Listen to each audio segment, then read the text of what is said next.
Graça e a paz do nosso Senhor Jesus Cristo. A palavra de reflexão hoje, estaremos dando continuidade na última ministração nossa. Por que temos tanto prazer em julgar as pessoas? Em cima do que nós tratou da última vez, convido os irmãos para nós refletir juntos hoje.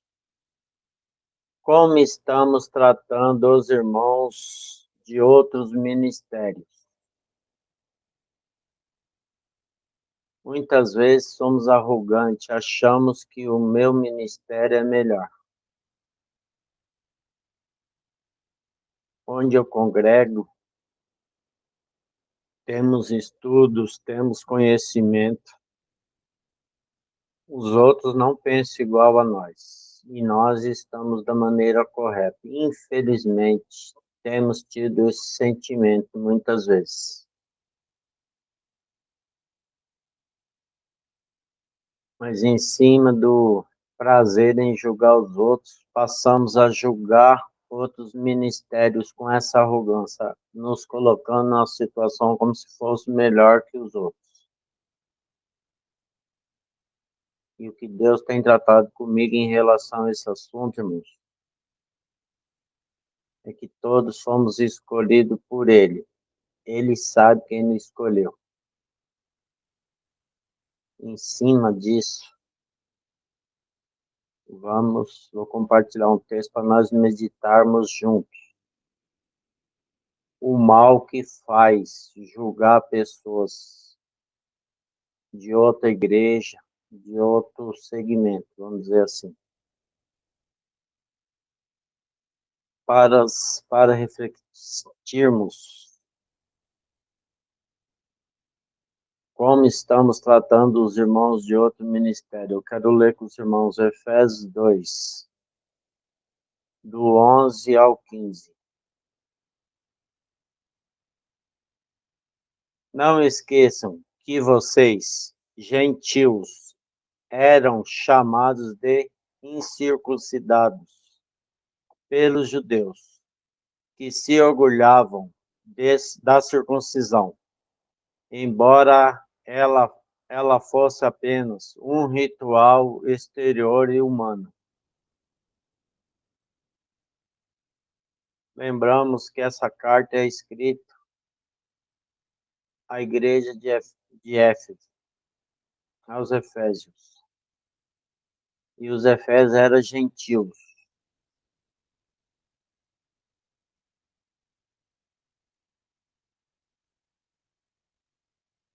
Tinha esse apelido, esse título, vamos dizer assim, pelos judeus, porque os judeus se achavam, e era realmente, o povo escolhido por Deus. E a diferença entre um judeu e um gentil era a circuncisão. Apenas os judeus eram circuncidados. Os gentios não tinham essa marca de Deus. Sigamos.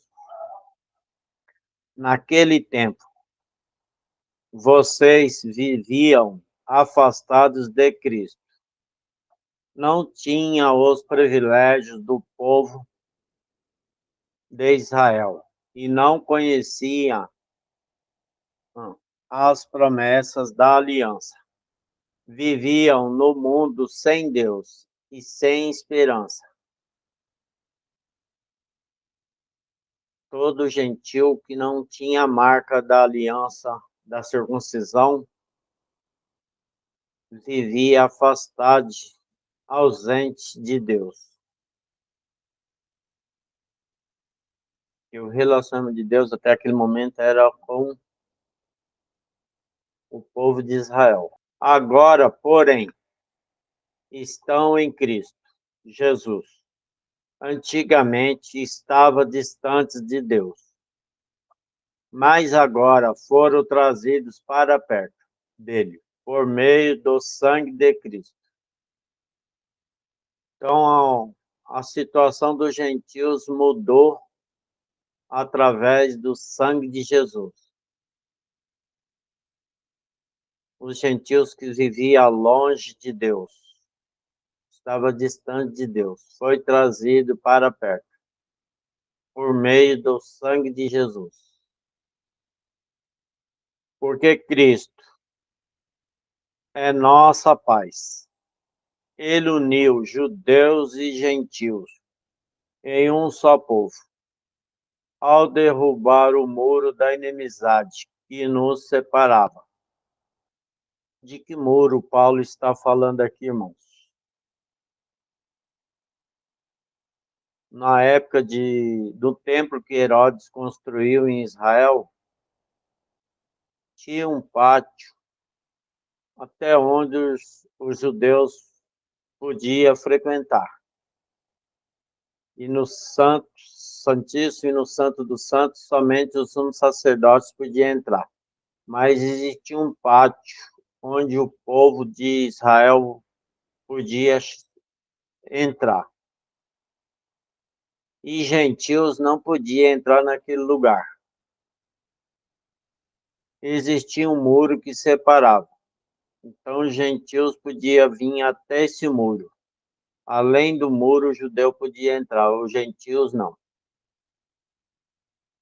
Mas esse versículo 14 fala, porque Cristo é a nossa paz. Ele uniu judeus e gentios em um só povo,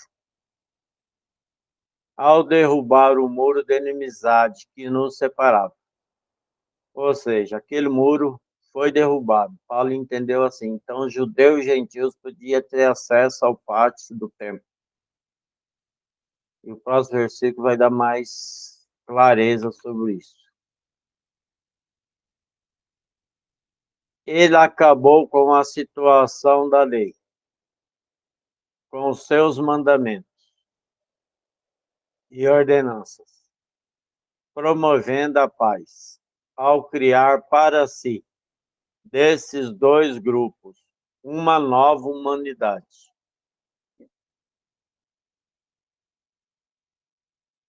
Esse versículo fala, nosso assunto aqui vai estar na parte B desse versículo, irmãos. Promovendo a paz ao criar para si, desses dois grupos. De que grupos Paulo está falando aqui? O grupo de gentios e grupo de judeus. Desses dois grupos, uma nova humanidade. Então, o que era privilégio exclusivo de judeus passou a ser de todos, depois do sangue de Cristo.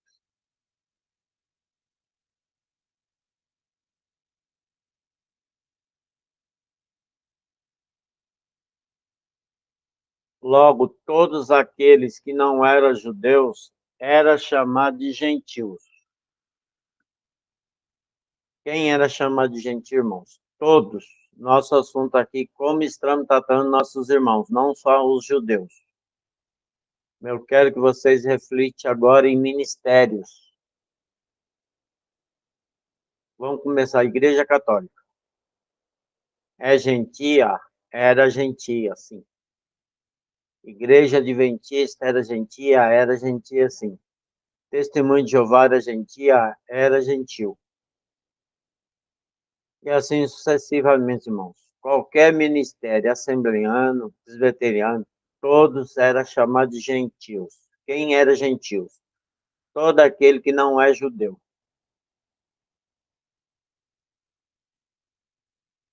Logo, não podemos discriminar outro ministério, nem julgarmos, porque somos todos éramos considerados gentios. Mas o sangue de Jesus derrubou o muro. A morte de Jesus nos uniu. Esse versículo 2,15 de Efésios nos fala. Promovendo a paz ao criar para si, desses dois grupos, uma nova humanidade. Então, para Deus não existe gentio e judeu. Não existe assembleiano, não existe batista. Para Deus existe uma nova humanidade. Esse é o plano do nosso Deus. Então, paramos de julgar outros ministérios. Por muito tempo, nós, membros da igreja, julgamos a Israel por não entendermos que Jesus veio ao mundo para unificar judeus e gentios, ambos em uma nova humanidade. Na igreja primitiva, fomos educados que não, nós somos o novo Israel agora. E passamos a nos colocar melhor que os judeus, porque nós cremos primeiro em Jesus. E eles não creram. Mas o texto lido até aqui, irmãos, deixou muito claro que para Deus, todo aquele que crê em Jesus, foi-lhe dado o direito de fazer parte dessa nova humanidade. Com isso, irmãos, paramos de julgar os outros. Ah, mas aquele ministério, ele crê de maneira que não tem nada a ver com a maneira que eu acredito em Deus. Os adventistas só falam do sábado. Os testemunhos de Jeová não acreditam da mesma maneira que eu acredito. Mas esse texto nos fala que Jesus,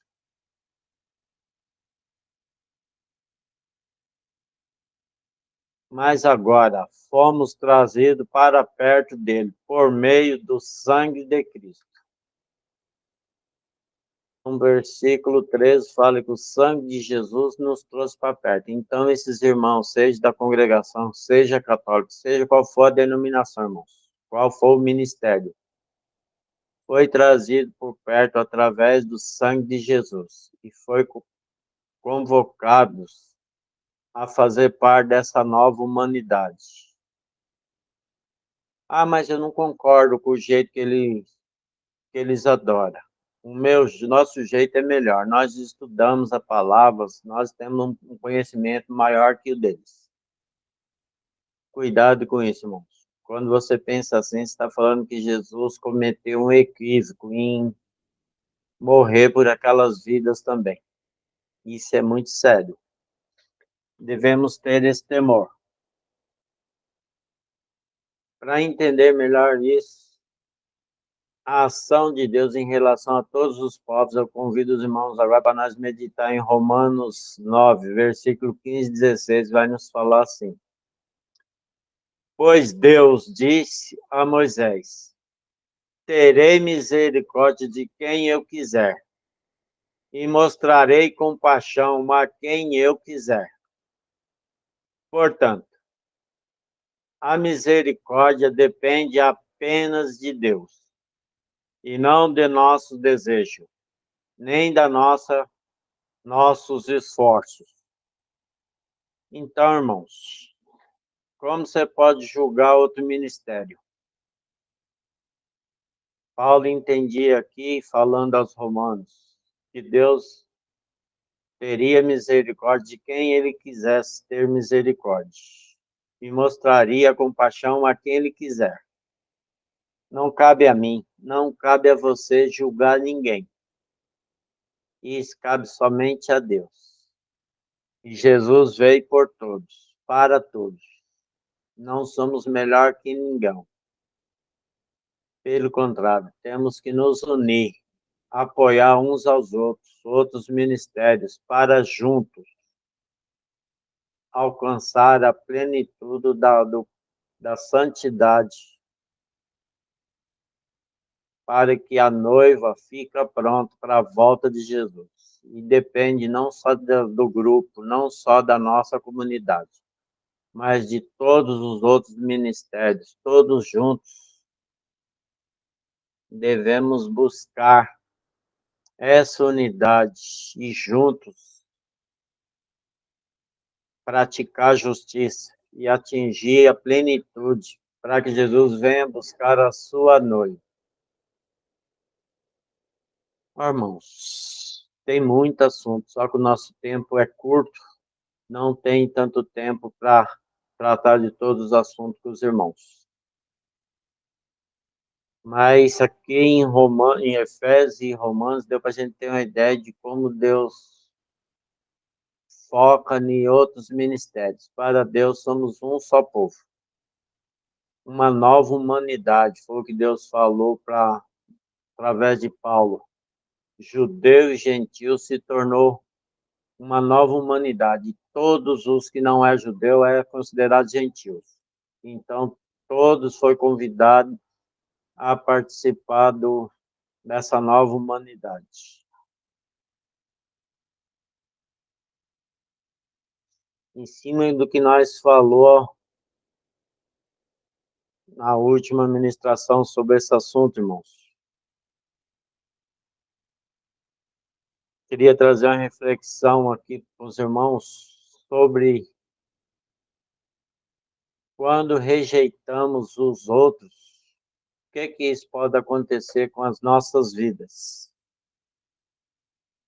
Às vezes a gente acha que não tem problema ficar julgando os outros ministérios, mas você está mexendo com a noiva de Cristo. E isso pode provocar mal para a nossa vida e para a vida da igreja, da noiva dele. A gente, quando julga outros ministérios, irmãos, estamos discordando com o plano de Deus. Eu quero ler um texto agora do Velho Testamento que vai nos trazer essa reflexão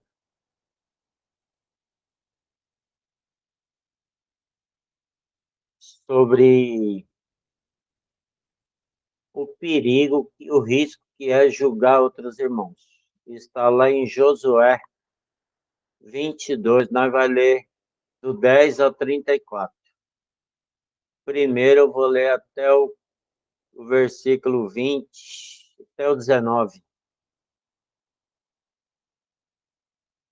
Aí dá para a gente fazer uma ideia do assunto. Bom, vamos lá, irmãos. Irmão, vamos entendendo junto comigo aqui. Qual que é esse cenário, irmãos? As tribos do outro lado do Jordão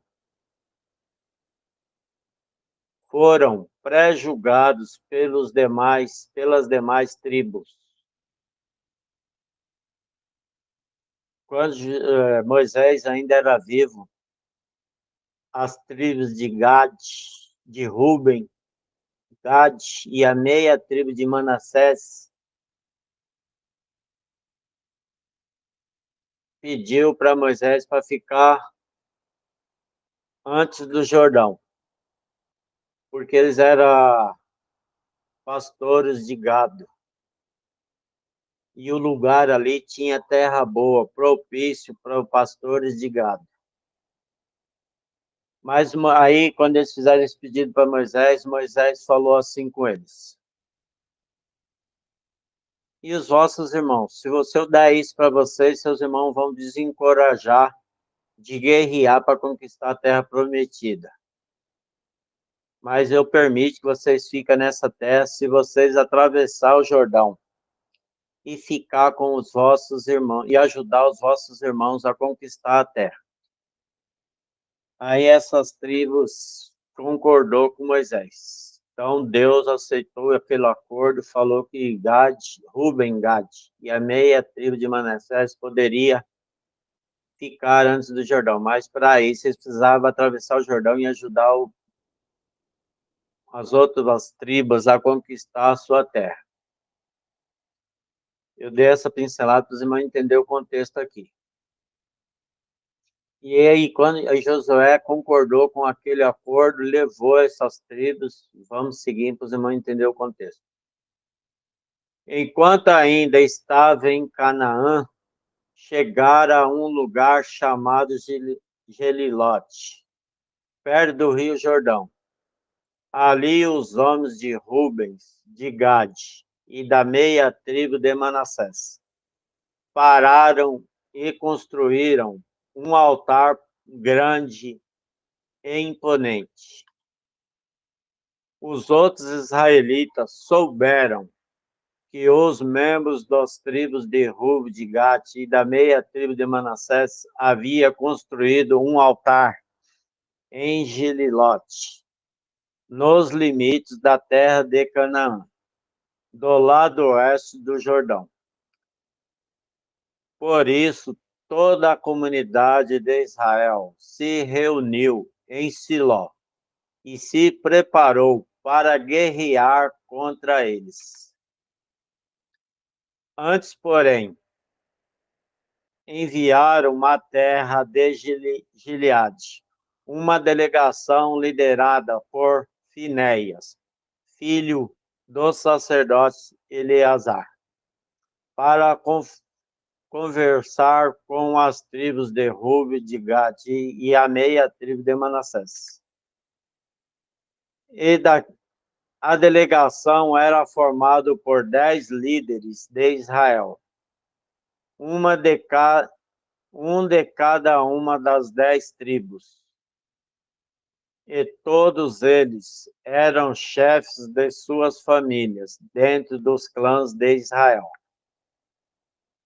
Quando chegaram à terra de Gileade, disseram as tribos de Rubens, e Gad, e a meia tribo de Manassés: toda a comunidade do Senhor quer saber por que vocês foram tão infiéis ao Deus de Israel. Como puderam se afastar tanto do Senhor? Vocês construíram para si um altar, rebelando-se contra ele. Não bastou o pecado do incidente em Peor.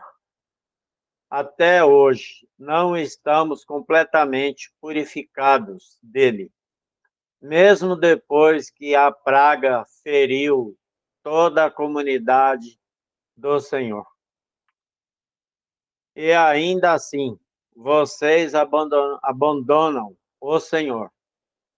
Se hoje vocês se rebelaram contra o Senhor, amanhã ele voltará sua ira contra toda a comunidade de Israel. Se a porção de terras que receberam como herança está impura, passem para o nosso lado, para a terra do Senhor, onde está o tabernáculo do Senhor, e tomem posse de um território entre nós, mas não se rebela contra o Senhor, nem contra nós, construindo para si um altar, que não seja o verdadeiro altar do Senhor, nosso Deus. Quando Acã, descendente de Zera, foi infiel ao Senhor, roubando as coisas separadas para o Senhor, a ira divina não caiu sobre toda a comunidade de Israel. E Acã não foi o único que morreu por causa do seu pecado. Notamos aqui, irmãos, o relato do cenário. O que aconteceu ali? Aí, o que eu quero que os irmãos entendam com esse conteúdo? Vamos lá para o versículo 11 e 12. Os outros israelitas souberam que os membros das tribos de Ruben e Gad e da meia tribo de Manassés haviam construído um altar em Gelilote, nos limites da terra de Canaã, do lado oeste do Jordão. Notamos aqui, irmãos, um detalhe. Os outros israelitas souberam, ou seja, houve uma conversa, houve um bochicho, um diz que me disse ali. Ninguém sabia de fato o que tinha acontecido, mas devido a esse comentário, esse bochicho.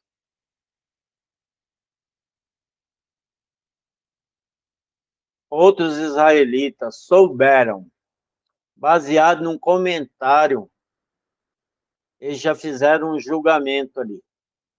dessas 2 tribos e meia. Por isso, toda a comunidade de Israel se reuniu em Siló e se preparou para guerrear contra eles. Em cima de um comentário de um bochiche, irmão, sem ter certeza de nada. Aquelas 10 tribos já se reuniu em Siló e se preparou para guerrear contra os seus irmãos das 2 tribos e meia. Quando eu estava meditando sobre o julgamento, porque insistimos em julgar as pessoas, ao ler esse texto, irmão, eu fiquei assustado. E muitas vezes a gente entra nesse mesmo pecado, irmão, nesse mesmo erro. Olhamos outros membros de outros ministérios e pré-julgamos, sem conhecer os fatos. E já declaramos que ele está errado e já queremos incentivar fechamento de portas sem saber o conteúdo das coisas. No versículo 15 e 16, a gente vai ver assim: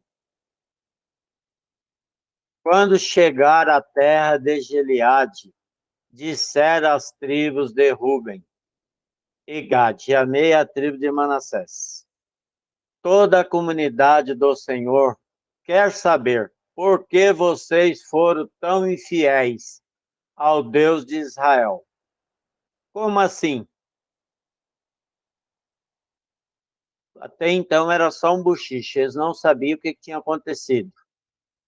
Mas já declarou que por que vocês foram tão infiéis? Já julgou e já declarou que eles eram infiéis, sem saber a causa. Por que vocês foram tão infiéis ao Deus de Israel? Como puderam se afastar tanto do Senhor? Vocês construíram para si um altar, rebelando-se contra ele. Notamos aqui 2 acusações, irmãos: que eles se tornaram infiel, que se rebelaram contra o Senhor, que se tornaram infiel ao Senhor, sem antes ouvir eles. Já chegou com o dedo na cara dos irmãos das 2 tribos e meia. Isso me chamou muita atenção e eu quis ler esse texto, irmãos. É um pouco longo, mas acho que nos ajuda muito a entender o cenário aqui.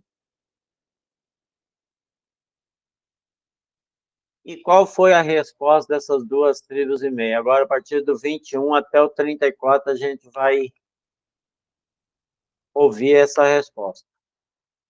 Então, os membros das tribos de Ruben e Gade e da meia tribo de Manassés responderam aos chefes dos clãs de Israel: o Senhor, o poderoso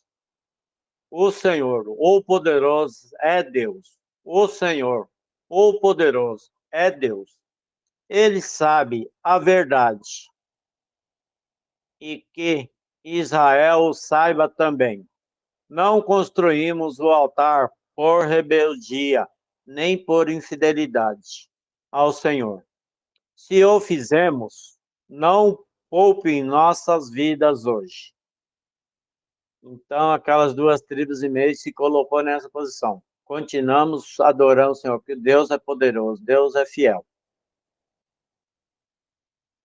E eles confiou que Deus sabia a verdadeira intenção do coração deles. Aí a parte B do versículo fala assim: não construímos um altar para rebelar em rebeldia, nem por infidelidade ao Senhor. Se o fizemos, não poupem nossa vida hoje.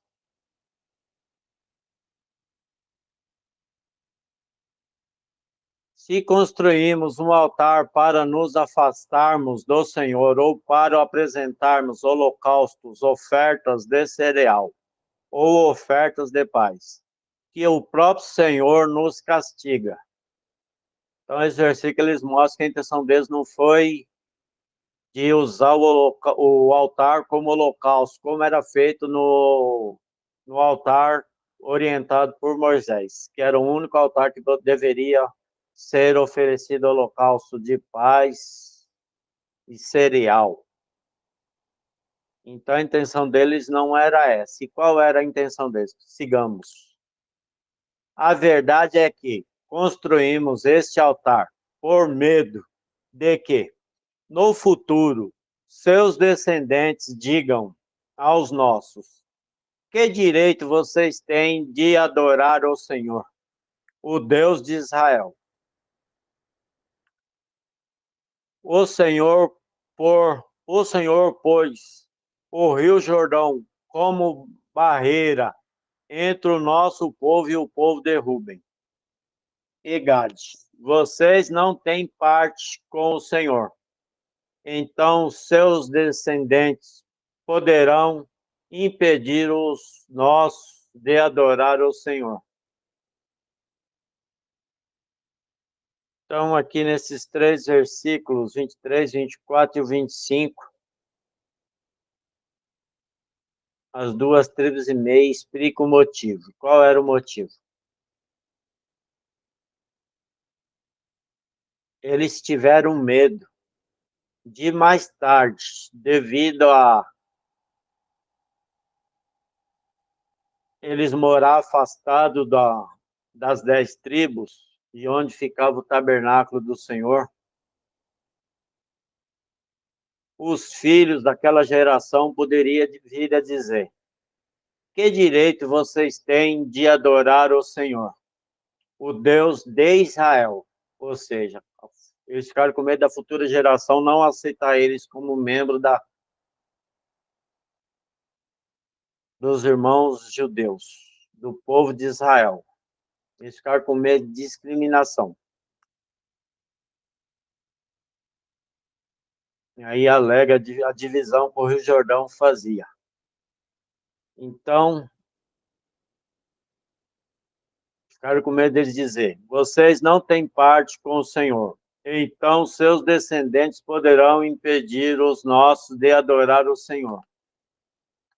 Por isso resolvemos construir o altar, não para oferecer holocaustos ou sacrifícios, mas como testemunho.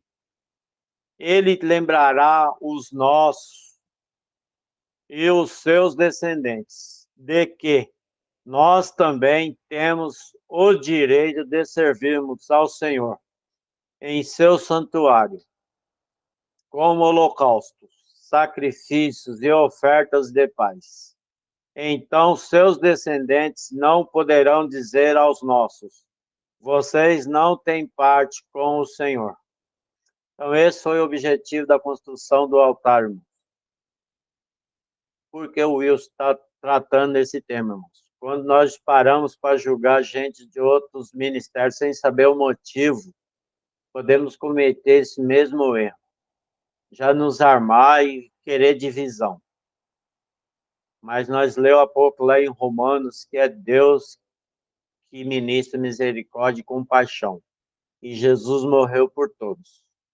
E possamos ter esse mesmo coração. Sigamos a leitura. Se disseram isso, nossos descendentes responderão: Vejam, vejam este réplica do altar do Senhor que nossos antepassados fizeram. Não é para holocaustos, nem sacrifícios. É uma lembrança do relacionamento que vocês e nós temos com o Senhor. Esse versículo aqui deixa bem claro o motivo da construção do altar. Vejam, esta réplica do altar do Senhor que nossos antepassados fizeram não é para holocausto nem sacrifício. É uma lembrança de relacionamento que vocês e nós temos com o Senhor. Longe de nós nos rebelarmos contra o Senhor ou nos afastarmos dele, construindo nosso próprio altar para holocaustos, ofertas de cereal ou sacrifícios. Somente o altar do Senhor, nosso Deus, que está diante do seu tabernáculo, pode ser usado para esse fim. Aqui esse versículo eles deixam bem claro que eles conheciam a lei e os mandamentos do Senhor, que não poderia oferecer sacrifício em outros lugares. Então, a construção do altar foi apenas como um testemunho que eles faziam parte do projeto de Deus, do plano de Deus, que eles eram membros do grupo das 10 tribos de Israel e das promessas de Deus a todos eles. E que eles teriam a parte de atravessar o Jordão e adorar o Senhor ali. Quando o sacerdote Finéias e os líderes da comunidade, os chefes dos clãs de Israel, ouviram o que os membros das tribos de Ruben e Gad e da meia tribo de Manassés disseram, ficaram satisfeitos. Finéias, filho do sacerdote Eleazar, lhes respondeu, hoje sabemos que o Senhor está no meio de nós, pois vocês não foram fiéis ao Senhor, como havíamos imaginado. Ao contrário, livraram Israel de se destruir pela mão do Senhor. Notamos nesse versículo 31, irmãos, que depois que essas 10 tribos, representantes das 10 tribos, e o filho do sacerdote Eleazar, seria o futuro sacerdote, Finéias, foi até lá, ouviu o que eles tinham a dizer, caiu por terra todo o julgamento, todo o preconceito que estava firmado na mente daquelas 10 tribos. E ao constatar que ele estava cometendo um equívoco, qual foi a postura de Finéias? No meu ponto de vista, irmãos, esse versículo 31 soa como um pedido de desculpa, de perdão. Hoje sabemos que o Senhor está no meio de nós, pois vocês não foram infiéis ao Senhor. Lá atrás eles chegaram já falando para as 2 tribos e meia que eles tinham sido infiel, que eles tinham traído o Senhor. E aqui continua o pedido de desculpa. Pois vocês não foram infiéis ao Senhor, como havíamos imaginado. Ao pré-julgamento aqui, irmãos. Deu asa à imaginação, em cima de boatos, sem constatar o fato que realmente estava acontecendo. Ao contrário, livraram Israel de ser destruído pela mão do Senhor. Esse versículo vem cá, esse entendimento de todo esse cenário, irmãos, nos leva a meditar como estamos tratando pessoas de outros ministérios, sem antes ouvir o porquê eles adoram daquele jeito, porque eles têm aquela maneira de pensar. Se você se dispuser a ir até esses irmãos, sentar com eles, conversar, expor sua posição, ouvir a posição deles, você pode ser surpreendido e entender que eles adoram o Senhor até mais que você, que a maneira deles é correta. Concluí a leitura aqui, irmãos. Eu estou fazendo isso por causa do tempo. Então Finéias, filho do sacerdote Eleazar, e os outros líderes deixaram as tribos de Ruben e de Gad em Gileade e voltaram à terra de Canaã para relatar aos israelitas o que havia acontecido. Todos os israelitas ficaram satisfeitos, louvaram a Deus e não falaram mais em guerrear contra Ruben e Gad. Os membros das tribos de Ruben e Gad chamaram o altar de testemunho, pois disseram é um testemunho entre nós e eles, de que o Senhor é também o nosso Deus. Eu creio que o texto é muito esclarecedor em relação a isso, irmãos. Eu, particularmente, fui impactado com esse texto. Eu quis compartilhar isso, irmãos, para nós parar com essa mania de julgar outros. Ninguém é melhor que os outros. Entendemos lá em Efésios e em Romanos 9 que é Deus que pode mudar a história.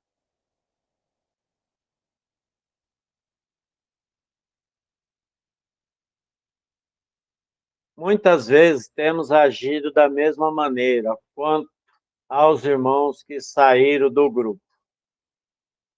Eu quis trazer essa reflexão, irmãos, que às vezes nós tem muitos membros que já andou com a gente um tempo, ao deixar o grupo, lá, tá levando tudo que aprendeu aqui com a gente para outro lugar, já é pastor em outro lugar, mas aprendeu foi aqui.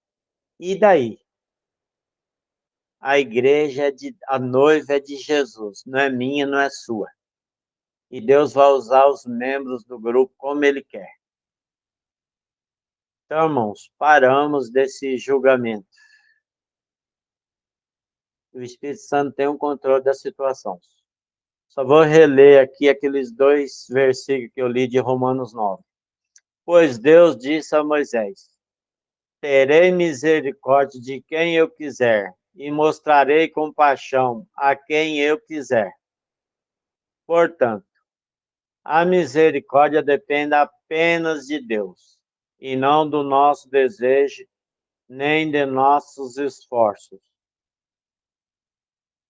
Quis reler esses versículos, irmãos, porque, sabe, para a gente entender isso, que Deus amou o católico, ama o adventista, ama o testemunho de Jeová, ama qualquer outro ministério. E se lá tem coisa errada, é o próprio Deus que vai aceitar. Assim como no nosso meio tem muita coisa errada. E é Deus que está nos mudando através dessas meditações. E nos convocando a parar de julgamento. O efeito de dar atenção a julgamentos sem provas, podemos condenar pessoas inocentes. Como a gente viu nesse texto de Josué, através de um bochecho no começo lá, já fizeram um pré-julgamento, já se armaram, já se preparou para guerrear. Quer dizer, passou a condenar pessoas que não tinham nada a ver, pessoas que as 2,5 tribos eram inocentes.